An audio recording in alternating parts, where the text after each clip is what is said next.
आज जिस महान जगह पे और जिस महान शख्सियत को नमन करने के लिए हम लोग पहुंचे हैं, मैं ये भी कहूं कि उनका दर्जा जो है भारत में सबसे महान क्रांतिकारियों में है। इसलिए उनके नाम के सामने शहीद आजम लगा।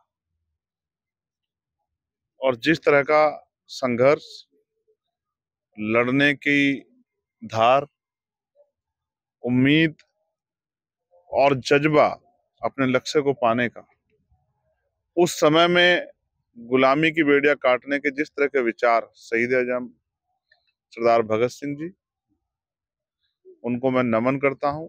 और क्योंकि हम लोग उनको आदर्श इसलिए मानते हैं क्योंकि हम नौजवान हैं, और जिस तरह उन्होंने संघर्ष किया और जवानी को जिस तरह का संदेश दिया, उन्हीं की प्रेरणा में देश को आजाद होने का मौका जो है मिला। मैं ये भी कहूंगा कि अगर अवसर मिलता उनको, और उस समय जो बाद में जिनको संविधान बनाने का मौका मिला, बाबा साहब अम्बेडकर को, अगर ऐसे महापुरुषों को सरकार चलाने का, देश चलाने का मौका उस समय मिलता, तो मैं समझता हूं कि आज का जो भारत है वो वैसा ही भारत होता जिसकी कल्पना देखी गई थी। पंजाब में हम लोग हैं, जिस पंजाब ने ऐसे वीर सपूत दिया, उस पंजाब का क्या हाल है। जिस जवानी पे हमें गर्व था वो नशे की भेंट चढ़ गई।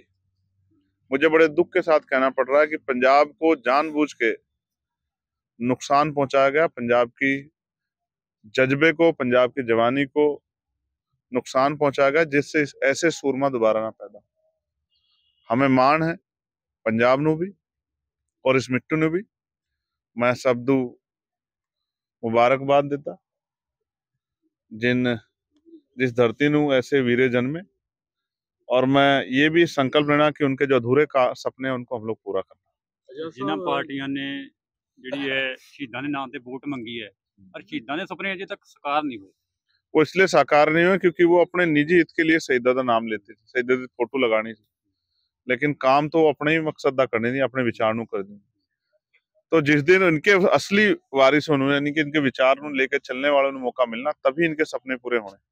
असली कोशिश कर रहे थे कि इनके अधूरे सपने पूरे करने के लिए जो भी योगदान हमने देना है वो हम दे। इस मिट्टी में आके ताकत मिलती। मैं जब जेल से आया था 16 महीने जेल कट के, तो मैं फिर इधर आया थी। मैंने सब लोगों ने पूछा तुसी इत्थे की करने आए। मैं कहा जी एक छोटा क्रांतिकारी, एक महान क्रांतिकारी ने मिलन आया था, क्योंकि उनसे हमने बहुत कुछ सीखा है। जेलों में भूख हड़ताल, अपने हक अधिकार के लिए लड़ना, जेल में जो राइट्स बंदियों के बनते थे, भारतीय बंदियों को जब नहीं मिले उनके लिए लड़ना, मुसीबत उठाना और अपने संकल्प पे खड़े रहना और ना झुकना, बलिदान हो जाना लेकिन सरकार का के ना झुकना। तो बहुत कुछ सीखा हमने उनसे, और हम लोग उन्हीं के रास्ते पे चल के उनके सपनों का देश बनाने के लिए संघर्ष करें। हम नौजवानों को बुराइयों से निकाल के सही रास्ते पर आने का काम करें। और पंजाब को भी, और पंजाब का पूरे देश के युवाओं को मेरा संदेश है कि वो बुराइयां और नशा छोड़े और मजबूत ताकत बन के देश के साथ खड़े हों, देश को आगे बढ़ाने में योगदान। 40 साल पहला बाबू काशी राम जी ने समाजिक परिवर्तन आर्थिक मुक्ति लहर छेड़ी, ਜਿਹੜਾ ਕਿ ਕੇਡਰ ਜਿਹੜਾ ਉਹ ਖੇਰੂ ਖੇਰੂ ਹੋ ਗਿਆ, ਉਸ ਕੇਡਰ ਨੂੰ ਸਾਂਭਣ ਦੇ ਲਈ ਤੁਸੀਂ ਕੀ ਕਰਨਾ? मैं अपना काम कर रहा जिम्मेदारी से उस कैडर ਨੂੰ इकट्ठा भी करना, उस कैडर ਨੂੰ दोबारा तैयार भी करना कि उनके मन में जो निराशा होगी वो आशा में बदले, और वो कैडर फिर से काम करके अपनी शक्ति बनाना, और जो गरीबों, किसानों को मेरे जो लड़ाई थी उसमें मजबूत करना, और गुरुओं संत के रास्ते पे देश को ले जाना, प्रदेश में जाना, उस काम को हम लोग और आगे करे चलाएंगे।